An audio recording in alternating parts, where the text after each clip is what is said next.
week and you've been doing a lot of fun stuff for your business. We're just going to take a little bit of afternoon tea here to take a breath, take a break from all of the work that you've been doing for your clients and everything else for this week, and take a moment to focus in on an aspect of marketing that I know will help grow your business. So forgive me for back and forthing a little bit. I've got my cameras as close as I can get them to be able to include anybody from both sides. So we have been talking this week about authority and how to use authority to grow your business. Yesterday, we looked at two aspects. One was credibility and using the experience and certifications and everything else that you have to raise people's level of trust just enough that they are ready to hear. And then the second piece was being very strategic in your focus and the area of expertise that you want to be known for, at least right off the bat when you're interacting with somebody. So you can always go back and take a look at those.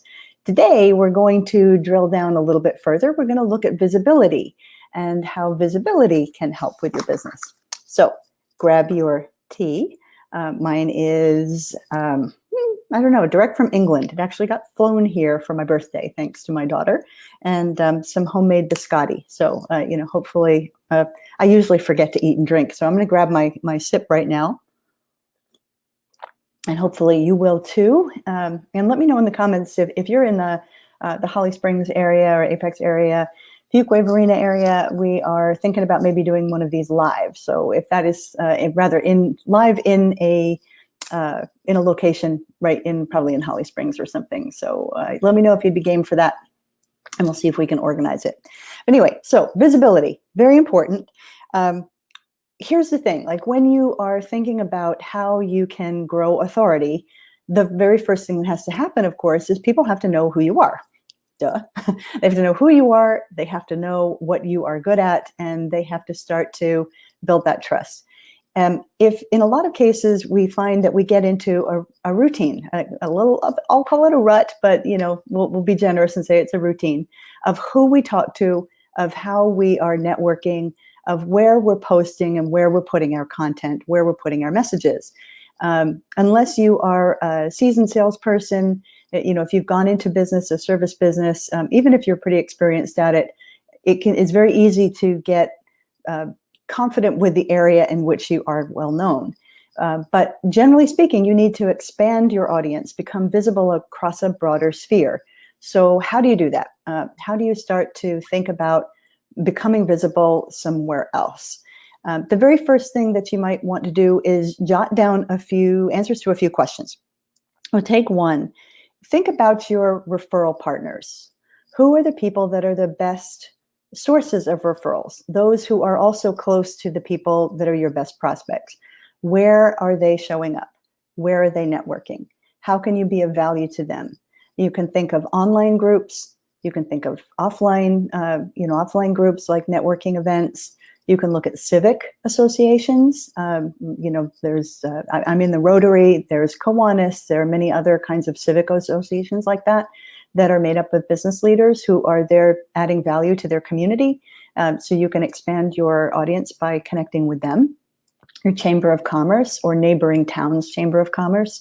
Those are all ways that you can start to expand who knows you and what they know you for. On top of that, there are groups within online, any online platform, or most online platforms anyway. And one of the ways that you can look at expanding into new groups is to start with some hashtags. So for those of you that are new to that, what you're going to do is put in the $sign up in a search field in any of the platforms and enter a keyword that represents the business that you're in, or the business, probably best to do the business that your ideal prospect is in. Or if it's a business to consumer, take a look at the things that they would be searching that relate to you. So, if you are in home services, people may look for, a particular discipline like plumbing or electric or remodeling or whatever. And what you can do from there is people's names will come up. You can go in and take a look at what else they're involved with. What else are they looking at? What other groups are they in a local area? So, that gets a little bit more involved, but if you've done any hashtag research, that's a good place to start. It's really good on LinkedIn as well. If you're a B2B player, that's a very good way to go. And very often you can get involved in the groups there, which, while not necessarily quite as active as groups on Facebook, there still is a activity going on there. And what you want to do is comment, be a part of the conversation. And it's really not so much about selling what you do, or even, particularly, I think if you're somebody who's in a regulated industry like financial services or insurance or something like that, very often it can be a real stumper. How are you supposed to put word out there when you can't really share anything unless it's reviewed by legal? But there's no reason that you can't add value and comment and get acquainted with people in a group or in a broader circle, and get known for being helpful, get known for being someone who knows people and can be a connector. And since in any of the platforms that you're on, your goal is to be better known, and then to be able to take that conversation off the platform, to set up an appointment, have a Zoom call, have a phone call, go old school, or set up a meeting somewhere for a cup of coffee or something, drop them a direct message, and start to have a conversation that's not in a public place, so that you are in a better position to actually be providing a one-on-one consultation or conversation. And that will help you be able to build this network. So visibility is a big one. Those are probably your biggest, easiest ones to get involved with right away. The other kind of a next step you might think about, if you are someone who likes to write or likes to contribute written content, you can guest post on other people's blogs. Very often people are looking for additional content. So your idea is to get a little traction first, make sure you are able to guest post on a few places initially, and then you can start to go to places that have even more visibility. The sort of more prominent authorities in your field may be very happy to have you on board once they know that you actually have quality content. Another is, if you're able to, you can guest on podcasts, and so this would be another good way to go. But the more people that know you, the better you are connected. Obviously this is going to be a big deal, but it really does need to be a little strategic. You want to make sure that you are carefully looking at the people who are likely to be your best connection, either because they're a referral partner or they are a potential prospect. You're trying to sort and whittle down in your area, because otherwise you're going to have, you'll be all over the place unless you have a big team behind you. So getting focused that way is a big plus. And then we're going to get into tomorrow some additional steps. Tomorrow, I think we're going to look at increasing your value, other ways that you can help people understand what your value is. And then a little bit later in the series, we're going to look at connecting with other people of authority. So I see there's a few people on, I think it looks like in Facebook.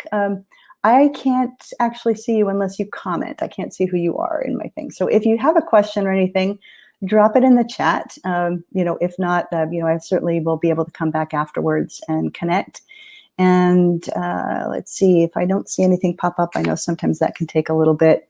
I can just tell you a little bit of, we've had some conversations about visibility lately, and, the folks who are familiar with me will know that I'm not, oh, hi, Amy. Nice to see you. I'm not really necessarily the person who is, jumping on all the time, to be in the limelight of any kind. But I realize, there are people out there who may need to hear what, the kinds of conversations I have with my own clients and my own circle of networking folks. And so that's who I'm thinking about when I put this content out there. Hi, Christine. Nice to see you. At least to see your little face in a circle, and Amy.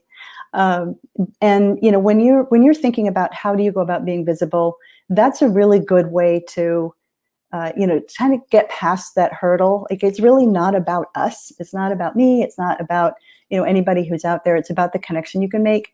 And, we can only see so many people, even in a given week. It just is difficult. So if you're questioning whether or not visibility is for you, I would encourage you to give it a try. Think about the people who really need you, and see if you can connect on that front. And I'm happy to be here commiserating with anybody who needs a little commiseration. I'll try to remember to drop the link to the full blog post. If anybody wants to jump ahead and read, you can. If you have other questions, just drop them in the chat. And I will look forward to seeing you tomorrow, 4 o'clock, 4T. All right, everybody. And thanks for sharing, Christine. I appreciate it. Talk to you guys soon.